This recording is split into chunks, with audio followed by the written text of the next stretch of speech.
I don't hear anything, JM. Can you, maybe because you're muted? Let's start over with that first slide. Can you hear anything, Lenore? Yeah, okay. We can't hear anything, JM, on your end. Keep on doing what I'm told to do. When the rules are made up by someone we never knew. Baby, wipe your tears and hear me out. We don't need someone to feel alright. Let's do the streets on Monday. Let's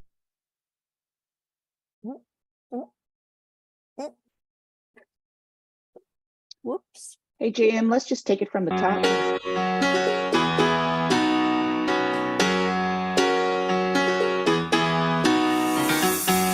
Every day I see miserable people doing things they hate just to fit in.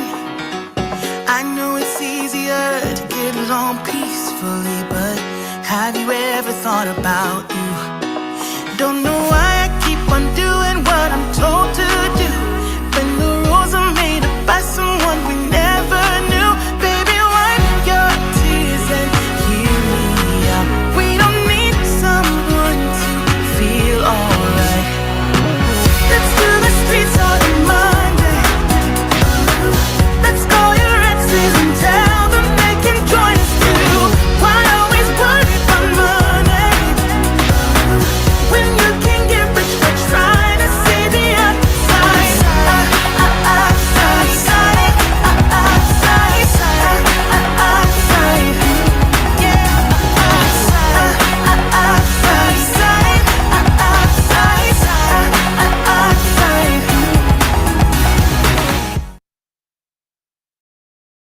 Good evening, everyone, and welcome to another episode of the Dear Attorney Lenore Show. I'm so glad that you joined me today. It's a beautiful fall day here on the East Coast. I hope that the weather is good in your neck of the woods. I'm so happy to be here with my co-host and producer, Pamela Elaine Nichols. She is a wonderful coach, author, speaker, and I'm just so lucky to have her as part of the show. So welcome, everybody. Tonight, we are going to talk about communication. It is one of the most important tools that we have in our society, and it is key when parties are looking at a divorce to be able to communicate what they need and want, and to feel that they're heard and validated. So hopefully tonight, I can answer your questions and give you some insights, tips and tools and resources that will help you as you take this difficult journey with one another. Yeah. All right. Well, I'm excited to be with you again, Attorney Lenore, to talk about this very difficult subject. I mean, communication is important, but it seems to be one of the hardest things for couples to do when things aren't sweet and perfect between them. So with that said, why don't we get into the first question of the night? She stopped talking to me. Dear Attorney Lenore, I recently informed my wife of my intention to seek a divorce, and since then, she has ceased all communication with me. This has made the divorce process increasingly challenging. Given your expertise in facilitating communication between divorcing couples, could you please advise me how to reestablish a conversation with my wife? Sincerely, being ignored. Wow.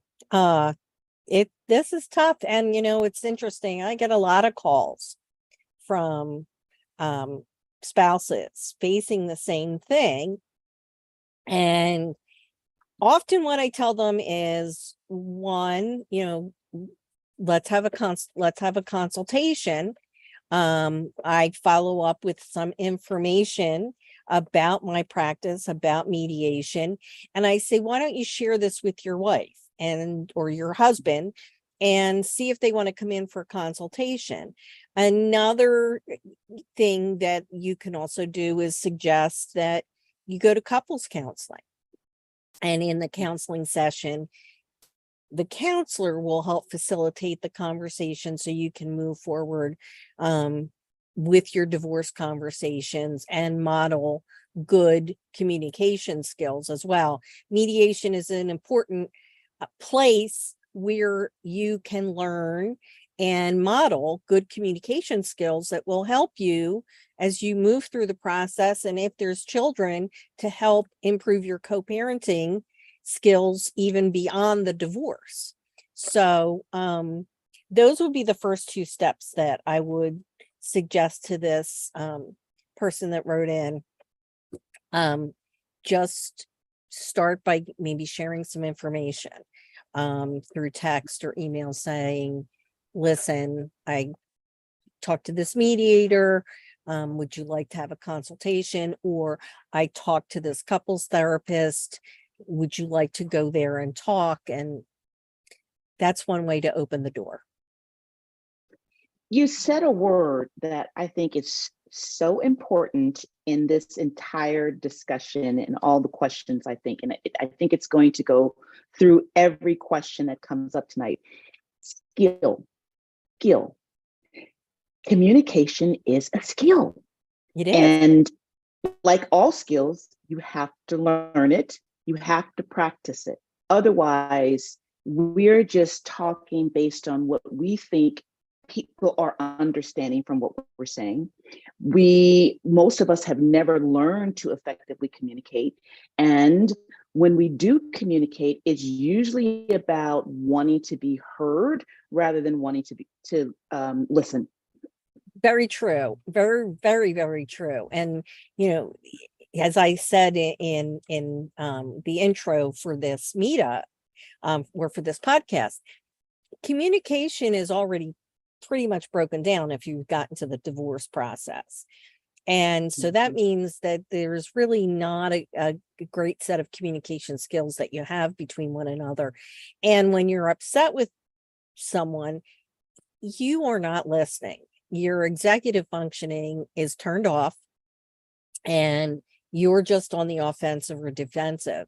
So it's real. Even if you had great communication skills, it would be difficult to communicate in this situation. And mediation, though, is a great place where good communication skills are modeled. A mediator will have each person say what they need or discuss, and then the mediator will model the communication by saying, what I think I heard you say was X, Y, and Z. And if that is not what that person said, they can say, no, what I meant was, A, B, and C. And that's how people learn how to communicate. You have to listen and then give back to the other person what you think that you heard them say, because a lot of times what you think you hear people say is not what they're saying. Right. And when that person gives, I've had this experience 3,000 times, if not more, where I think I said what I said. And then when they give it back to me, it's like, no, what you just said, nowhere near what I think I said. And then that presents its own complicating conversation just to try to correct what I was trying to say. And I think that a lot of couples experience the same thing as well. That's not what I said. And then there becomes a fight just because that's not what I said. Right. And the funny thing is, it's because we all have our own filters.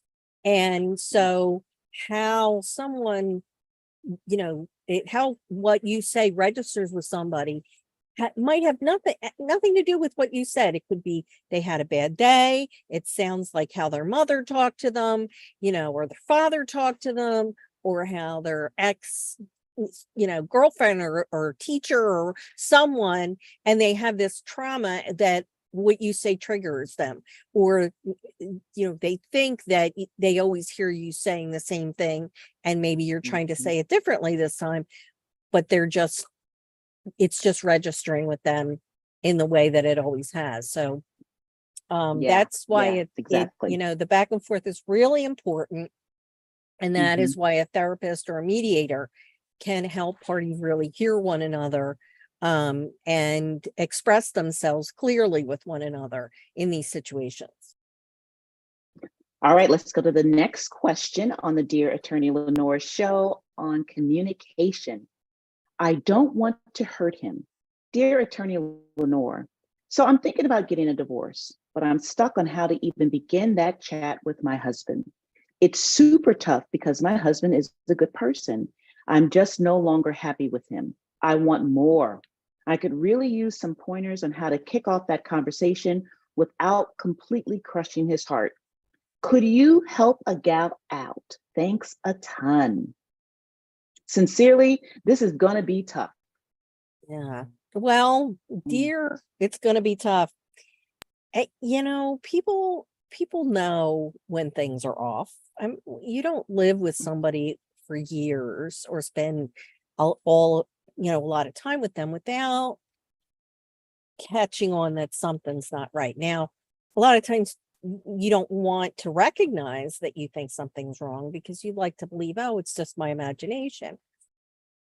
But I think that most people do know if something's not right. But and in some respects, they may be relieved that you want to talk about what's going on so they understand what's wrong. Is it something they did? Is it,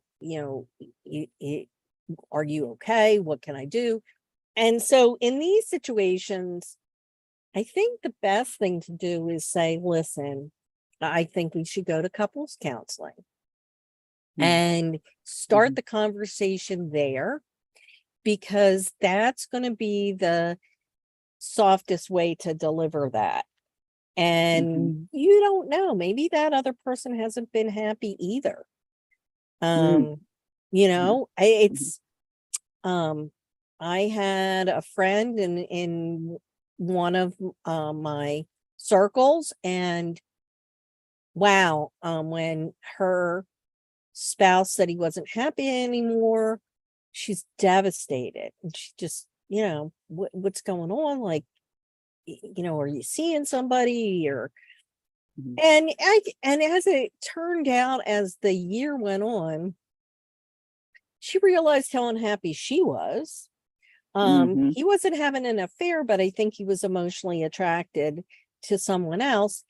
And come like 9 months later, she's blissfully happy. She really didn't realize how unhappy she was until he said, this isn't working for me anymore. And, they after they separated, she just, it just reinvigorated her. So you don't assume that you're the only one that's unhappy in a relationship. The other person might be equally unhappy. Nobody likes change. The devil is better than the devil you don't. But if you're not happy, chances are the other person isn't happy because they're not getting anything from you if you're not feeling it in the relationship. So you're doing both of you a favor. And I think a therapist office is the best way to kind of talk that through. It's the gentlest way. And then, again, I would highly recommend the mediation route. Oh yeah, for sure. Would you ever advise someone to maybe have a communications coach instead of a therapist at times? Communication coach specifically there to help the couple help them understand what one another is really saying, versus therapy where you're really trying to work through some of the emotional underpinnings of the difficult relationship. Communications coach. I just made up that term. I don't even know if that exists. It might. It probably does, right? There's coaches for everything. I think a good couples counselor, it serves as a communication coach in those situations. I think a good couples counselor helps the parties learn how to communicate with one another. I think individual therapy really gets you digs deep into emotional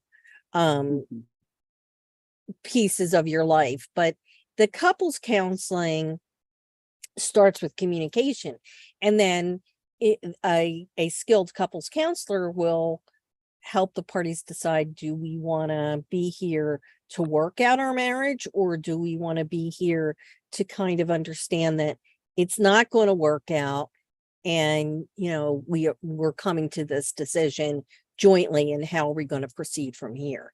So couples counseling is a really great a really great tool to use to get you prepared for mediation. Or relationship coaching is another thing that is out there, that is great too, if the understanding is that it's to get you to the next phase. But all of that's important. And then we also have our coaching course, Don't Litigate, Mediate, that offers those kind of relationship tools and resources as well to work on this kind of transition and helping you with those communication skills. If you're just now joining us, welcome to the Dear Attorney Lenore Show, where divorce attorney and mediator Lenore Myers answers your questions live on our topic today, which is couples communication how to prevail when words fail. Communication being one of the most difficult skills to acquire in a relationship. I was just thinking in the back of my head while you were sharing, Attorney Lenore, that maybe sometimes it's better. Okay, let me rephrase. Would you ever advise, like this woman whose story we just read, that she write a letter instead of telling? I mean, in this particular case where she's like, I don't want to hurt his feelings, but I want out. To write a letter, a carefully crafted letter to him, rather than to talk to him first, like in terms of a strategy, letter, then verbal conversation. I would say write a letter so that you can put into words what you want to say, to rehearse it.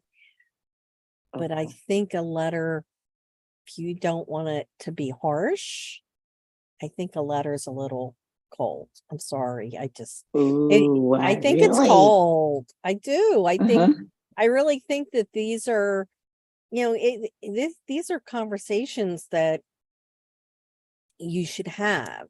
If you're worried about hurting somebody, I think you should be delivering that information in person. And that can you deliver the information with the letter in your hand? Here's the letter.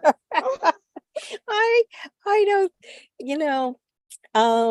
it's not as bad as breaking up through text, but right. I think you should put yourself in their shoes. How would that feel for you?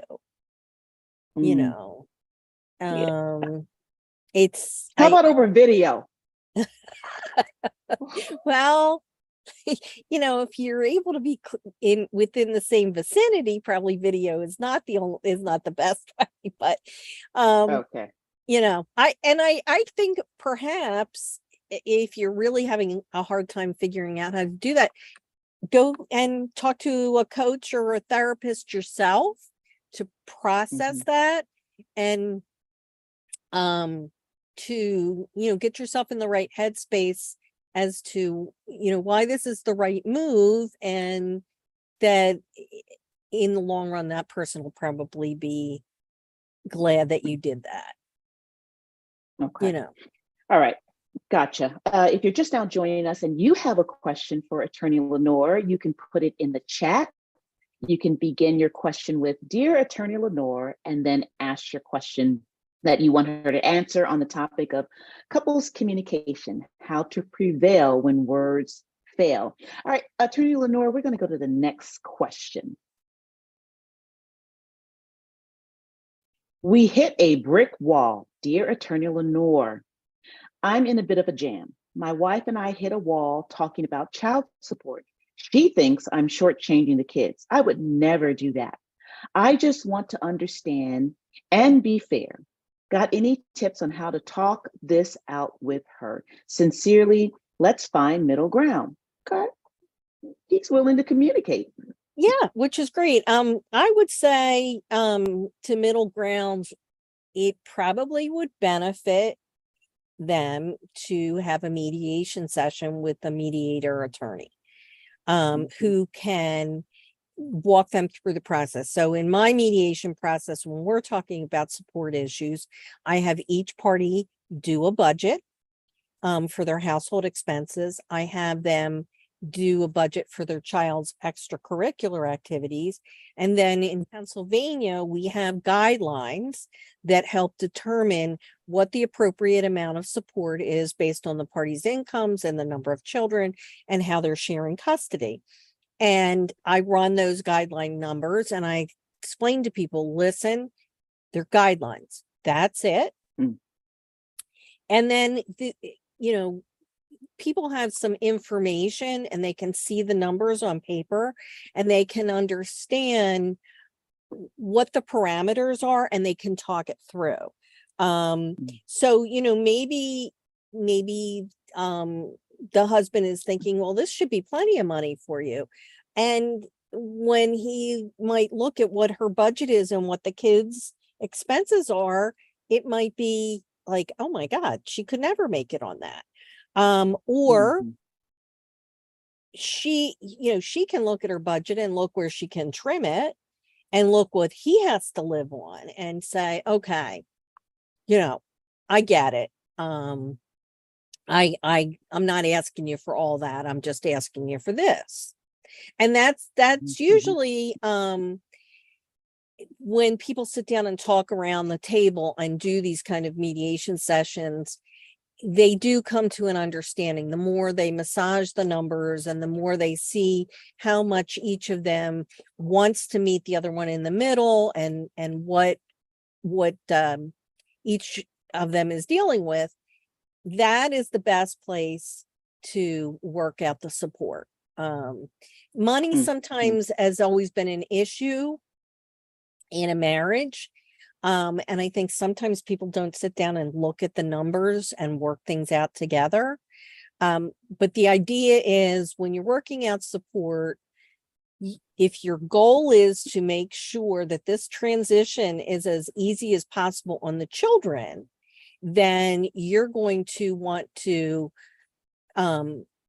make sure that you use the money that you have together in the best way possible so that the children are happy at mom's house and they're happy at dad's house and they feel comfortable going back and forth. You don't want them going to one parent's house and that parent going, I can't because, the other person isn't giving me the money. And, because how does that make that child feel? One, the other parent doesn't love them enough to give the parent they're with the money that they're feeling shortchanged. And two, then they feel like a burden on the parent that says they don't have the money because the other person isn't giving it to them because that parent's stressed. And it's just so unfair to do to the children when you've already imploded their universe, when they're the ones that are schlepping back and forth, and now you're going to make them feel guilty. Just not fair. And it's, if the two of you believe the children come first and you want to do everything possible to be the best parent possible, then I think that you'll be able to reach a middle ground. You know what? As someone who's been in this situation, I think this is one of those conversations where people have to be really, really straightforward and say and speak about their biggest fears, because he could very well think that I'm skittish about this because you, wife, are going to take that money and do something for yourself, not for the kids. So I don't want to give, right? I mean, that there is a fear there, I think, that the money will be used for the husband or the wife, the mother or the father, however, whoever has to pay, to go get their nails done or go get a brand new suit or go on a trip, and not for the kids. And I think that needs to be discuss. I'm afraid you're going to take this money and go do something for yourself rather than for the kids. And that, yes, exactly. And that's why if you put down the budgets and you look at what each of those line items are and what each person needs or what they are projecting that they need, and you talk about it, it makes sense. I mean, so so you might buy them toys, or you might get your nails done, but you also might be, paying for all these other activities for the kids or their special food or whatever. So, are you supposed to not do anything for yourself and use all of your money for the kids?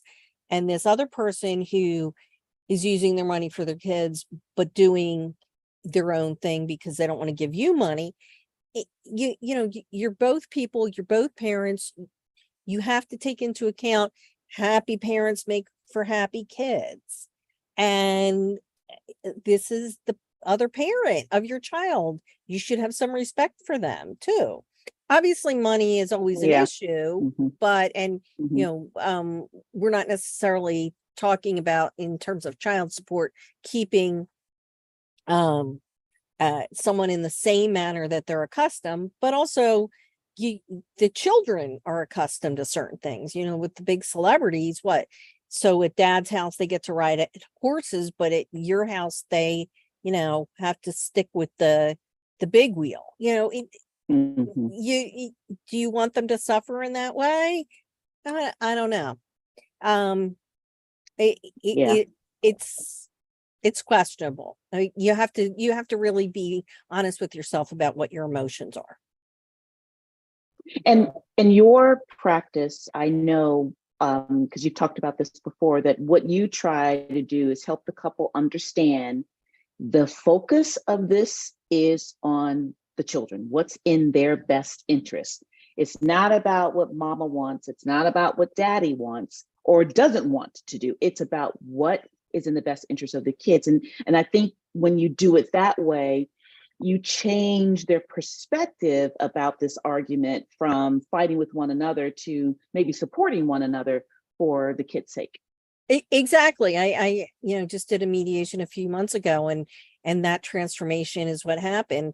The main breadwinner really was kind of not liking the idea of paying a certain amount of support, and but he was equally dedicated to their child, and they both agreed that it, because of their job responsibilities, that actually it would be better for mom to be with the child. And it's so if you want mom to be with the child for a certain period of time, and that's what you both agree is going to be best for the child, how is that going to happen? Like, let's come up with a solution that's going to make that happen. It doesn't have to be long term. It just, what are your goals and moving forward? And mom was very responsive too, saying, listen, I don't want to be supported by you forever. But I do need this amount of time to get back on my feet and be here for our child. And then I'm okay. I won't need the support as much. And that was a way for them to validate one another's needs, to discuss it, and to keep them focused on the child and not what was being triggered in each of them. Yeah. So before we go to the next question, I want to ask this follow-up. So do you help the couple have a different conversation or different style of conversation depending on the issue, whether it's infidelity, whether it's child support, whether it's I just want out? Is there a different technique of conversation that you try to employ, or it really doesn't matter because a trigger is a trigger? I think I respond to the situation at hand. I think I sort of organically pull from my toolbox to bring everybody back to center in whatever way is needed.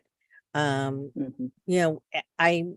not a trained therapist, so I don't have, that kind of expertise or that kind of ability to say, well, I use this modality or that modality.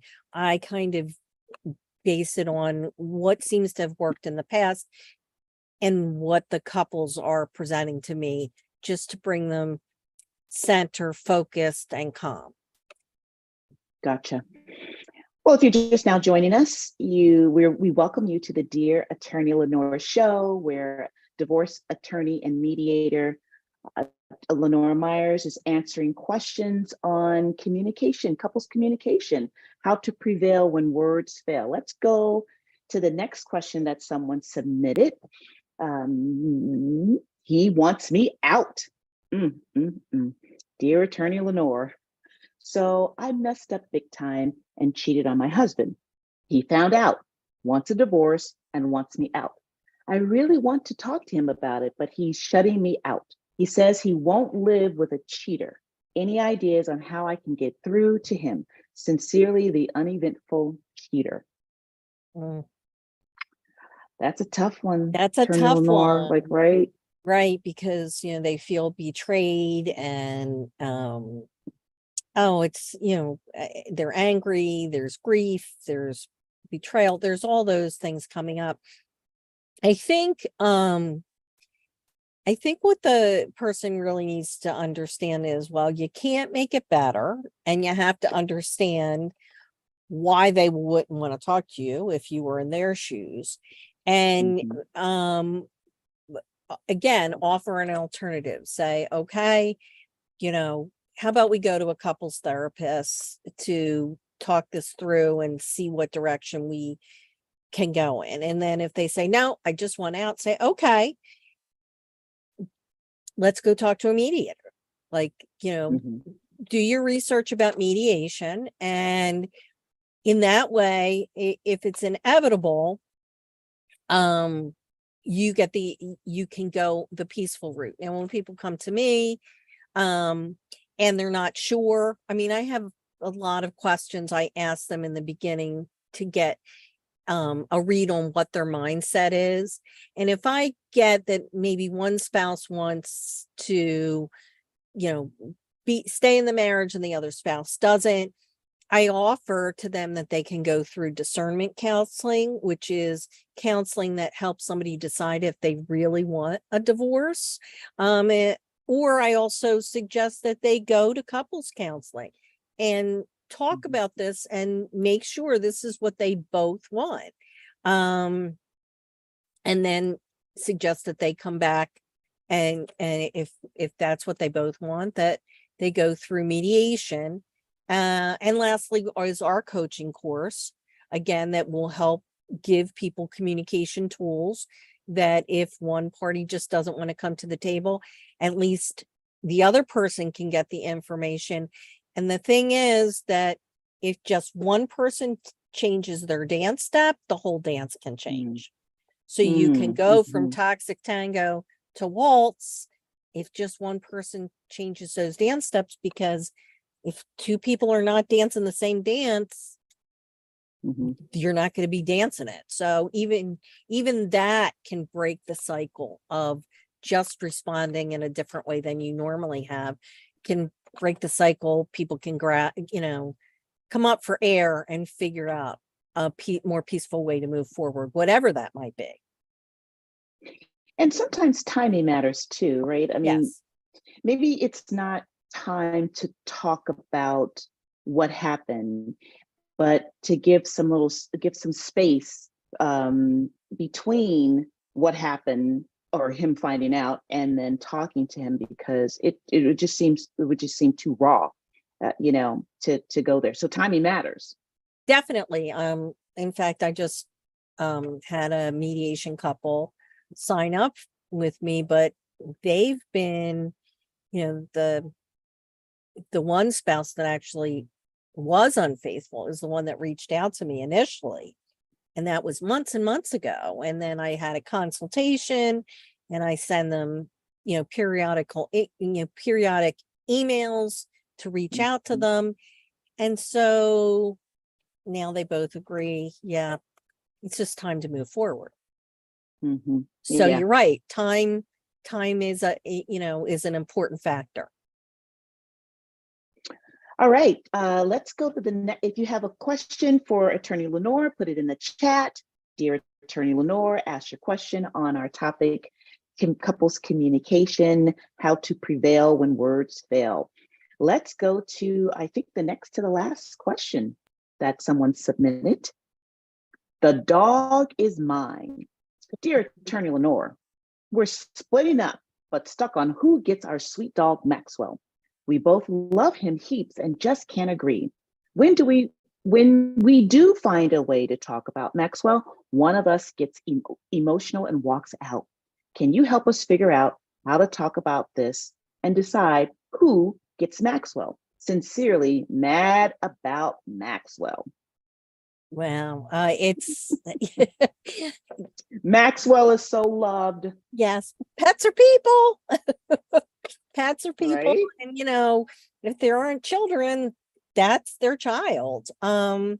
Mediation is really the best way to go about it. A mediation session that will help them communicate and come up with a compromise. I think, in some respects, a pet is your comfort, your emotional support. Dogs especially, you don't get a greeting from any human being like you get from a dog when you come home, Yeah. and so by giving up that dog, it's it could be that that's the final thing that you're letting go in this marriage. And sometimes you could share the dog. It could be it's not uncommon, it does happen. You kind of have a custody agreement about the dog. I actually have had cases where in the mediation, where there's children, the family pet goes back and forth between the houses with the children. Yeah, it's nice. So Yeah. that's definitely something that can happen. Yeah, so it's something that has to be talked through. It certainly isn't something that you want to take to court, because I don't think judges are going to be that sympathetic to you, but and it certainly is something where the two of you both love this dog, so you both know what it feels like to be without them. And you have to be sensitive to one another in terms of each other's emotions and what this dog means to each of you. And I'm sure the dog would be happy to go back and forth. I was thinking, if Maxwell could talk, Maxwell would say, I want to be with both of you equally. So work it out, work out a way that I could be with both of you, right? Yeah, exactly. I mean, and animals are so perceptive. I don't think we give them nearly the credit that we should for how perceptive they are and how they pick up on things that, and so they shouldn't discount that this dog is not picking up on all of this, and would be happy to be with both of them. You're absolutely right. Yeah. Well, I believe that was actually our last question, Attorney Wow. Lenore. So before we close out the show today, I want to know if you have anything more that you would like to share with the audience who's listening now and who will listen in the future on this very important topic of communication when divorce is in your future. I just want to say, communication is key, and there's lessons to be learned in every happy and painful event in your life. So take these lessons that this is presenting to you, and improve upon what didn't work the last time. You have to be able to tell people what you need, what you want, and people need to feel that you hear what they need and want. Everybody needs to be validated. And it's a wonderful skill to have, no matter what kind of a relationship you're in, business, friendship, teaching, coaching, romantic. It's a skill that you can use everywhere, and one that is something that everyone should spend a lot of time trying to develop. Yeah, sounds good. Now tell us a little bit about your course and then your offer for consultation. So we have a course that is called Litigate, Mediate, and you can go to my website, divorcedonedifferently.com, and divorcedonedifferentlypa.com, and click on the drop down list to express your interest, and we will get in touch with you as to how that's going and how to move forward. Or I'm happy to offer a 60-minute consultation that I normally charge $350 for, but for people that have attended this this podcast, this show, or are listening to it later, if they mention it, I'm happy to spend time with them for 60 minutes for $100. And you can reach me at Divorced Done Differently at gmail.com, divorcedonedifferentlypa@gmail.com, and I'm happy to schedule a 60-minute consultation with you. We had someone in the chat say, great conversation. Yes, communication is the key. So they're certainly validating everything you've said here on the show today, Attorney Lenore. I think that is it for today's show. Thank you so much for those who watched live and those who are watching in the future. So we're going to sign out now. Yes, thank you, everybody, for being here.